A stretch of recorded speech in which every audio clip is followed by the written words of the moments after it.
శనార్థులలో తెలంగాణ సాయన్న ఆట పాట మాట ముందుగానే మేనిఫెస్టోలో ఇచ్చినటువంటి ఏదైతే బంగారు పథకాలు 6 గ్యారంటీల అమలు దాని గురించి విశ్లేషణ అట్లనే ఏదైతే 33 జిల్లాల కలెక్టర్లకు మన దివ్యాంగులు వృద్ధులు వికలాంగులు డయాలసిస్ రోగులు ఎంతోమంది దరఖాస్తులు పెట్టుకుంటూ ఉన్నా కానీ 17 మాసాలు నడుస్తుంది అయ్యా, అంటే 11 నెలలు.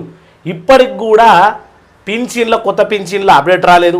కొత్త పింఛన్ల గురించి పుసుక్కుమని ఒక్క మనిషి కూడా ఒక మాట మాట్లాడలే. అంటే ఎమ్మెల్యే కానీ మినిస్టర్ కానీ ముఖ్యమంత్రి కానీ ఎవరు కూడా. మరి దీని గురించి ఎందుకు ఏం కథ? నిన్న ఒక అప్డేట్ వచ్చింది.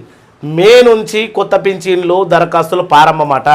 దానికి కావాల్సిన పత్రాలు, దానికి కావాల్సిన కథ కార్ఖాన్లు, మరి ఇన్ని రోజులకోలే ప్రభుత్వం ఎందుకు ఆలస్యం చేసింది అనే విషయం మీద మన సీనియర్ మోస్ట్ కళాకారుడు మన సాయన్ను పట్టుకురావడం జరిగింది. చాలా బిజీగా ఉండదు చూడు. ఇప్పుడు స్టూడియోలోకి వచ్చిన కూడా ఫోన్ ఎత్తుకుంటూ ఉన్నాడు. ఎందుకంటే ఆయనకు మనం అంటే విలువలు గాలి కప్ప అన్నట్టు. అందుకని అన్నని ఇప్పుడు అన్న వచ్చేందుకు మనకు ఉన్న ముచ్చట్లు ఉన్నట్టుగా చెప్పాలి, జరిగేది మన అప్డేట్ వచ్చింది, ఏం కథ ఏం లెక్క. మేము ఆగమవుతూ ఉన్నాం, పబ్లిక్ ఆగమవుతూ ఉన్నారు, మీ సేవలో పొన్న ఉరుకులాడుతూ ఉన్నారు. కాబట్టి మే నెల నుంచి కొత్త పింఛన్లట. అది నిజమైంది అబద్ధమైంది నీకు చూపిస్తూ ఉంటా, నువ్వు నిజాలు చెప్పాలి. తెలంగాణ సాయన్న ఆటపాట మా ఛానల్ సబ్స్క్రైబ్ చేసుకొని ఈ వీడియో ప్రతి ఒక్కరికి షేర్ చేయాలని కోరుకుంటున్నాం. వీడియో స్టార్ట్ చేద్దాం. థ్యాంక్ యూ అన్న, స్టూడియోకి నన్ను ఆహ్వానించినందుకు. ఖచ్చితంగా ఉన్నది ఉన్నట్టుగానే చెప్తా, జరిగేటిదే చెప్తా. అదే మరి గాయకి ఎత్తుకోవద్దు, ఏం ఎత్తుకొని గాయ చూద్దాం. ఇగో ఆసరా పింఛన్ల పైన కొత్త జీవో విడుదల చేసిరయ్యా. 2 4 చేసిరు, 3 6 చేసిరు. 40 మందికి 40% మందికి 3 లక్షల మందికి పింఛన్లు రద్దు చేసిరు. అవునే, పింఛన్లు రద్దు చేసిరు. ఓకే, కనీసం వాళ్ళకి చెప్పాలి, జీవో విడుదల చేయాలి, ఏదో ఒకటైతే ఇవ్వాలి కదా. డైరెక్ట్గా 3 లక్షల మందికి మామూలు కాదు పింఛన్లు రద్దు చేసిన అంటే ఎట్లా మీ ఇష్టానుసారమా? ఏం రద్దు చేసినాం, ఎక్కడ రద్దు చేసినాం? సరే మంచిది, అది అట్లా ఉండని. ఇక నువ్వు ఆధారం ఉంటేనే మాట్లాడతావు, ఆధారం లేని పిండితో నాకు తెలుసు. అందుకనే ఇగో డేట్తో సహా ఇది వచ్చింది ఏప్రిల్ 20 కనబడుతుంది డేటు. ఎస్, తెలంగాణ పింఛనీదారులకు శుభవార్త చెప్పిన రేవంత్ సర్కారు. తెలుగు వస్తుంది కదా. తెలంగాణ రాష్ట్ర ప్రభుత్వం తెలంగాణలోని పింఛన్దారులకు శుభవార్త చెప్పింది. తెలంగాణ రాష్ట్రంలో సామాజిక భద్రత పింఛని కింద లబ్ధారులకు ఆర్థిక సాయం అందిస్తున్న విషయం తెలిసిందే. ఆర్థిక సాయం అందిస్తున్నారా? అట్లనే చూసుకుంటే దీని వెనక సీడ్ చూపిద్దాం మీకు. నీకు మే నెల అన్నది చూపిస్తా. ఇగో ఏ నెల అన్నది ఇగో టక్కన చూపించి మనలు కూడా కొద్దిగా లాస్ట్లో చూడాలి. ఇగో మే నెలలో వీరికి పెన్షన్, మే నెలలో ఇస్తారన్న పెన్షన్లు, వీటి గురించి మనం మాట్లాడుకుందాం. కానీ ముందుగా ప్రభుత్వం ఏమంటా ఉన్నది దాన్ని మాట్లాడుకుందాం. ఎందుకంటే ప్రభుత్వం మూలకిస్తా అంటుంది. ఈ పెన్షన్ పథకం ద్వారా వృద్ధులు వికలాంగులు వితంతువులు HIV బాధితులు నేతన్నలు నెలవారీగా పెన్షన్ అందుకుంటున్న వారు అయితే గత 5 సంవత్సరాల నుండి 2.24 లక్షల మంది పింఛన్దారులు ఇతర ప్రాంతాలకు వలస వెళ్ళినట్టు స్పేస్ గుర్తించింది. పెన్షన్ విషయంలో వాళ్ళకు ఊరట. ఇటీవల వలస వెళ్ళిన వారు వరుసగా 3 నెలల పాటు పెన్షన్ తీసుకోకపోవడంతో వారి పెన్షన్లను లబ్ధారుల జాబితా నుంచి తొలగించడం జరిగింది. ఇప్పుడు నేనేమన్నా పెన్షన్లు ఎందుకు రద్దయినాయి అన్నా అంటే ఏడ రద్దయినాయి చూపెట్టు అన్నాడు. ఇప్పుడు చెప్పు. వాళ్ళు వలసెల్లిళ్ళు 2,24,000 మంది పెన్షన్దారులు ఇతర ప్రాంతాలకు వెళ్ళి వలస వెళ్ళిర్రు. అంటే మన దగ్గరనే వలస వెళ్ళిర్రు. ఓకే, ఇక వాళ్ళు వెళ్ళేవారు వరుసగా 3 నెలల పాటు పెన్షని తీసుకోకపోవడంతో వారి పేర్లను పెన్షని లబ్ధారుల జాబితా నుంచి తొలగించింది. అయితే ఎవరైతే తిరిగి తమ సొంత ఊరికి వచ్చి ఉంటారో మళ్ళీ వాళ్ళకు పింఛని పునరుద్ధరణ ఇవ్వడానికి ప్రభుత్వం చర్యలు చేపడుతుందట. ఎస్, అంతే కదా. మరి ఇప్పుడు వీళ్ళు పక్క రాష్ట్రంకి వెళ్ళిపోయారు, అక్కడ పెన్షన్ తీసుకోవడానికి అవకాశం ఉండదు. ఈడనేమో అట్లే ఓపెన్ పెడితే దొంగలు మోపవుతారు. వాళ్ళ పేరు మీద దొంగలు తీసుకొని తింటున్నాయా? ఒరిజినల్గా వాళ్ళ కేంద్రాలు పెట్టింది ఈ పథకం. వాళ్ళు తిరిగి ఎప్పుడైతే స్వరాష్ట్రానికి మన సొంత ఇంటికి వస్తారో అప్పుడు ఇచ్చేస్తాం, వాళ్ళకి చెందుతుంది. అంతే కదా. అంతే. దొంగలు మోపేరనే పందికొక్కులు లెక్క ఎవరి పేరు మీద పెన్షన్ తీసుకొని తిని తాగుతారనే అట్లా పెట్టినాం. మంచిది కాదు.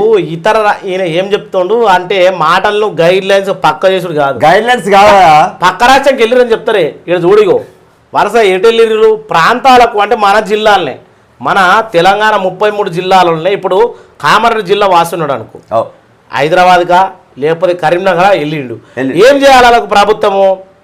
తెలంగాణలో ఏడైనా సరే పెన్షన్ తీసుకునే ఆప్షన్ తీసుకురావాలి. అవునా కాదా? అది తీసుకురావాలి. ఈడ బతకనికి ఇప్పుడు ఈ ఊళ్ళో మంచినీళ్ళు లేవు, తాగుదామంటే పని లేదు, కరువు పడ్డదనుకో కామారెడ్డి జిల్లాలో కొంతమంది నిజామాబాద్ వెళ్ళిపోతారు. వెళ్ళిపోయినప్పుడల్లాకి ఏమి ఇవ్వాలి? నువ్వు పింఛన్ ఇప్పుడు రేషన్ బియ్యం అంటే ఏడంటారు తీసుకునే ఆప్షన్ తెచ్చిరు కదా, తెచ్చినాం. అదే రకంగా పింఛన్లు కూడా ఏడైనా సరే తీసుకోవచ్చు తెలంగాణ రాష్ట్రంలో. ఆ ఆప్షన్ ఏమన్నా వద్దా మరి? తెస్తాం కదా, ఇప్పుడు ముందు అదే జరిగింది. మరి ఇప్పుడు మీరు 2,24,000 మంది పింఛన్లు రద్దు చేసిన తర్వాత ఇంకా ఎప్పుడు తెస్తారు? అంటే వాళ్ళు విలేజ్లో లేరా? ఎవరికంటే ఇవ్వమంటావు? నేను ఇప్పుడే చెప్పినా కదా నీకు, చెప్పిందే పైసలు చెప్పుడు కాదు మా ప్రభుత్వం చెప్పింది. ముందట్ లెక్క ఏలు పెట్టో పేరు మీద తీసుకునే అట్లా తిన్నారు దొంగలు పందికొక్కలా బలిసిరనే అదే క్యాండిడేట్ పోయి ఏలు పెట్టి తీసుకోవాలని చెప్పేసి పెట్టినా. వాళ్ళు విలేజ్లో లేరు. విలేజ్లో లేకపోతే వాళ్ళు మామూలుగా చిన్న సంఖ్య కాదన్నా, బాగా ఆలోచన చెయ్యి. 2,24,000 మంది అంటే పెద్ద సంఖ్య. ఆలోచన చెయ్యాలి. ఆలోచన చేసి ఇప్పుడు ప్రభుత్వం వేరే జిల్లాలకు వెళ్ళినా కానీ తీసుకోవడానికి ప్రక్రియ ప్రారంభిస్తుంది మా ప్రభుత్వం. అందరినీ కడుపులో పెట్టుకొని చూసుకుంటుందా? ఎట్లా అగమైతే కడుపులో పెట్టుకొని చూసుకుంటుందా, రోడ్డు మీద ఇడుతుందా అనేది సరే.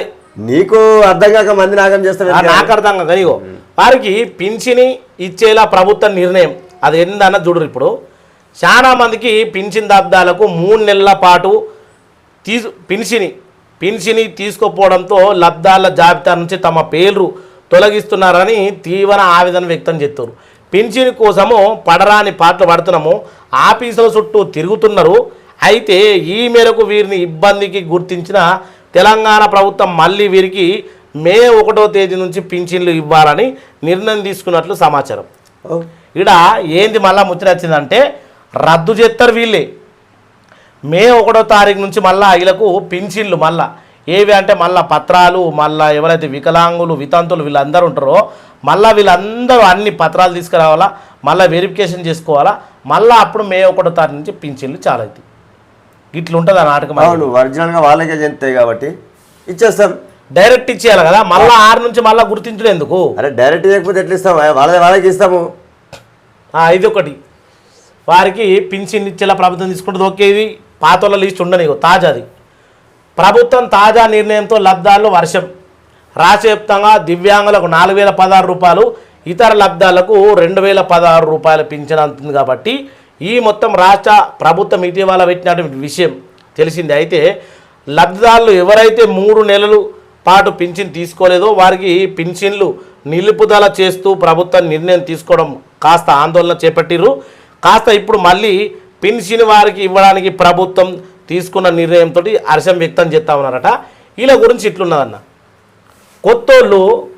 కొత్తోళ్ళు మే నెలలో వారికి పింఛన్ రాష్ట్రంలో బడుగు బలహీన వర్గాలకు ఆర్థిక స్థిరతత్వాన్ని ఇవ్వాలని గౌరవప్రదమైన జీవన అందించాలని దీనికి తీసుకొచ్చినటువంటి ఈ పింఛని విధానాన్ని రాష్ట్ర వ్యాప్తంగా లక్షల సంఖ్యలో ఉన్న వృద్ధులు వికలాంగులు జీవితానికి ఇదేంది బాసటనిస్తుందట. అటువంటి పింఛని పథకంలో లబ్ధి కోల్పోయిన వారు తిరిగి తమ ప్రయోజనం చేకూరాలంటే మళ్ళీ దరఖాస్తు చేసుకోవాలి. అంటే ఏందన్నట్టు ఇది? అంటే ఆల్రెడీ పింఛని కోసం వాళ్ళు దరఖాస్తు చేసుకొని పింఛన్లు తీసుకొని నానా కథలు వాడి నానా సంకలనాకి చెప్తా ఉన్నారు. రాష్ట్రంలో ఎన్నో బాధలు వాడి ఎన్నో భక్తులు వాడి పింఛన్ తీసుకుంటే మళ్ళా ఇప్పుడు మళ్ళా కొత్త దరఖాస్తు చేసుకోవాలి. అంటే ఎట్లా ఇది ఎట్లా వేసుకోవాలంటూ? మనిషి ఉన్నట్టుగా 3 నెలలు నేను తీసుకున్నప్పుడు మరి ఈ క్యాండిడేట్ ఉన్నాడా లేడా ఏంది ఏం కథ, ఎడన్నా వలస పోయిందా దేశం పోయిందా ఏంది ఏం కథ అని అట్లా ప్రభుత్వం అలా మీద దృష్టి పెడుతుంది. 3 నెలలకు యథావిధిగా వచ్చేసింటే అంటే క్యాండిడేట్ ఉండని చెప్పేసి ఇచ్చేస్తారు, వాళ్ళకి ఇస్తారు. ప్రభుత్వం మాట తప్పదా? అవునవును, మాట తప్పదు కాదు ఎదురవుతుంది. కొత్త పింఛన్ల కోసం ఉన్న పింఛన్లేమో ఊడగొట్టేసి మళ్ళీ కొత్త పింఛన్ల కోసం పత్రాలు విడుదల చేసేది. చేయూత పథకం కోసం అవసరమైన పత్రాలు ఆధార్ కార్డు, వయసు రుజువు, జన ధృవీకరణ పత్రము, కుల ధృవీకరణ పత్రం, ఆదాయ ధృవీకరణ పత్రం, వైద్య ధృవీకరణ పత్రము, రేషన్ కార్డు, బ్యాంక్ ఖాతా వివరాలు, పాస్పోర్ట్ సైజు ఫోటోలు. ఇవి కాకుండా సంబంధించిన నిష్ట పత్రాలు అంటే మన ఏ కేటగిరీకి సంబంధించిన పింఛన్ ఉందో ఆ కేటగిరీకి సంబంధించిన పత్రాలట. మళ్ళా ఇవన్నట ఈ ఎండల ఈ బాధల వాళ్ళు వృద్ధులు వికలాంగులు వితంతులు ఏ ఆఫీస్ అంట తిరిగి యాడికి వెళ్ళి కాగితాలు పట్టుకొచ్చి మళ్ళీ కొత్తగా పింఛన్లకు అప్లై చేసుకుంటారయ్యా? ఎట్లా ఇస్తారు మరి పెన్షన్? ఒక క్యాండిడేట్ అప్పుడు తప్పిపోయింది బై మిస్టేక్లో, అతను ఆధార్ కార్డు ఇవ్వలేకనో లేకపోతే సమయానికి ఇవ్వలేకనో కంప్యూటర్లో ఆన్లైన్ చేసేటప్పుడు మిస్టేక్ పోయింది, వాళ్ళకి మళ్ళీ యథావిధి కావాలి కదా, ఎవరికంటే చేస్తుంది? ఆ క్యాండిడేట్ ఆధార్ కార్డు వయసు రుజువు అంటే పలాని విలేజ్ నాది, పలాని విలేజ్ నాది, పలాని మండలం, పలాని జిల్లా, తండ్రి పేరుకి ఇది, నా వయసుకి ఇంత, నా కులముకి ఇది, నాకు ఆదాయంకి ఇంత అని చెప్పేసి అది ఇస్తేనే కదా నీకు కరెక్ట్గా మళ్ళీ నీకు పెన్షన్ రావడానికి అవకాశం. ఎవరికంటే ఇవ్వమంటావా? ఏమో షెల్ర బారిని కొట్టి కొమ్మలకు ధరగట్టే నీ మాట. నాది కాదే, మీది ఉన్నది. ఇప్పుడు నాది కాదు, అది నువ్వు డైరెక్ట్ ఇచ్చేయాలంటే ఎట్లా ఇస్తావు? ఎవరికంటే ఇవ్వడం చెప్పు. అయ్యో అరే మస్తుండే పెన్షన్లు, వికలాంగులకు ఉంటది, వితంతువులకు ఉంటది, ఇప్పుడు బేడి పెన్షన్ ఉంటది. చెప్తున్నా ఉండే చెప్తున్నా నోరు నుందే ఊరు అని సామెత ఉన్న చూడు. అట్లా కాదయా, ఉండే చెప్తే గాయంటారా మీరు? చెప్పకపోతేనేమో చేతగాని ప్రభుత్వం అంటారు. ఎట్లా కాదు మీరు? గాయ ఈనో వీళ్ళందరూ శాతగాని వృద్ధులు. ఇప్పుడు ఆ లిస్టులో వీళ్ళు కూడా ఉన్నారు. ఒక మాట వీళ్ళతో లగించను, ఇలా తొలగిస్తే వీళ్ళు ఏ ఆఫీసులో చుట్టూ తిరిగి ఏం తీసుకొచ్చి ఇప్పుడు వయసు ధృవీకరణ పత్రము ఇది అది ఇవన్నీ తీసుకురాగలుగుతారా? నువ్వు చెప్పు నీ మాట. ఐసీఐసీలోకి ఓపికలేదు తిరిగేదంతకు, వీళ్ళు తిరిగి తీసుకురాగలుగుతారా? తెస్తారా? ఏముందా, వాళ్ళకి మనమలో కొడుకులో ఉంటారు కదా, మరి ఎట్లా మరి చెప్పు. మరి దరఖాస్తు చేసుకోకుండా యథావిధిగా ఏదైతే పింఛన్లు తీసుకున్నారో వాళ్ళు అదే పింఛన్ కేటగిరీ కింద ఇచ్చేసి డైరెక్ట్ మళ్ళీ ఇప్పుడు ఇంట్లో ఇంతమంది ఉన్నారు, ఈమె పేరేంది, భర్త పేరేంది, కులం ఏంది, ఏ మండలి, ఏ విలేజ్ అని ఎట్లా ఈమెకి వస్తే మళ్ళీ అడ్రస్ తప్పకపోతే మిస్టేకే కదా. ఆల్రెడీ పింఛన్లు తీసుకున్నారు. అరే తీసుకున్నారా? 3 నెలలు తీసుకోలేదు కాబట్టి తొలగించబడింది అని నీ ఉద్దేశం. మిస్టేక్ జరగో ఏదో జాతకాకనో పోకనో వీళ్ళని ఆ పెన్షన్ దగ్గరికి తోలుకపోయే వాళ్ళు ఎవరు లేకనో, సరైన సర్వర్ రాకనో, ఆన్లైన్ రాకనో మిస్టేక్ జరగచ్చు. అట్లా కాదంటే ఎస్ వాళ్ళకి లబ్ధిదారులు కాబట్టి ఇచ్చేస్తాం. వాళ్ళకి తిప్పలేదు. మా ప్రభుత్వం అందరినీ అన్ని విధాలు ఆదుకుంటుందా? మా ప్రభుత్వం అన్ని విధాలు ఆదుకుంటది.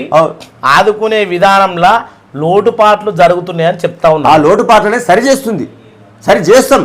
సరే, ఈరోజు ఏదైతే మనము సాయరన్న మాట్లాడిన మాట ప్రకారము రాబోయే రోజుల్లో ఏదైతే మే 1వ తారీఖు నుంచి ఏదైతే ఈ 2,24,000 మంది కావచ్చు, ఇంకా ఇవ్వలేని 33 జిల్లాల్లో ఉన్నటువంటి కొంతమంది పింఛన్లు తీసుకొని ఉంటే మీ పింఛన్ రద్దు అయితే కనుక ఖచ్చితంగా సాయ నెంబర్కి ఫోన్ చేయరి.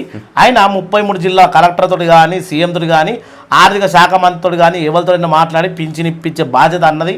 ఎందుకంటే అన్న మామూలు మనిషి కాదు, చూస్తే ఈయనే ఉన్నాడు కానీ ఫోన్ కొడితే సీఎం రేవంత్ రెడ్డి కూడా మాట్లాడే అంత కెపాసిటీ ఉన్నది.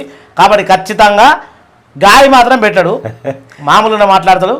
ఈ పింఛన్ విషయంలో ఖచ్చితంగా దరఖాస్తు చేసుకోవాలనేది నాకైతే కరెక్ట్ అనిపించలేదు. అన్ననేమో ఖచ్చితంగా దరఖాస్తు చేసుకోవాలి అని మాట్లాడుతున్నాడు. దీనికి కింద కామెంట్ చేయాలి, ఈ ఛానల్ సబ్స్క్రైబ్ చేసుకొని వీడియో కింద మీ 33 జిల్లాల్లో ఉన్నటువంటి ప్రతి ఒక్క పింఛన్దారులు కామెంట్ చేయాలని కోరుకుంటున్నాం. నువ్వేమంటావు? ఖచ్చితంగా ఇట్లాంటి వాళ్ళను మా ప్రభుత్వం ఆదుకుంటుంది. ప్రభుత్వం కూడా సీఎం రేవంత్ రెడ్డి గారికి కూడా నా తరపున, మా ఛానల్ తరపున, తెలంగాణ సమాజం టీవీ ఛానల్ తరపున, తెలంగాణ సాయన ఆటపాట టీవీ ఛానల్ తరపున సీఎం రేవంత్ రెడ్డి గారికి రిక్వెస్ట్ చేస్తున్నాం, ఇలాంటి వారిని ఆదుకోవాలి. వీళ్ళు ఆల్రెడీ పెన్షన్ తీసుకున్న వాళ్ళు మిస్టేక్ ఏదో జరిగింది, అందరికి కూడా ఎలాంటి ఇబ్బంది లేకుండా పెన్షన్లు అందేటట్టు చూడాలని చెప్పేసి లబ్ధిదారులందరికీ కూడా ఏమేమైతే ప్రభుత్వం మన ప్రజా పరిపాలనలో ఏమేమైతే ఇస్తున్నామో అవన్నీ కూడా వీళ్ళకు అందించాలని చెప్పేసి నేను కళాభివందనలు తెలియపరుస్తున్నాను. అన్న తరపున కూడా కళాభివందనలు తెలియపరుస్తున్నాను. Thank you. జై హింద్, జై తెలంగాణ, జై తెలంగాణ.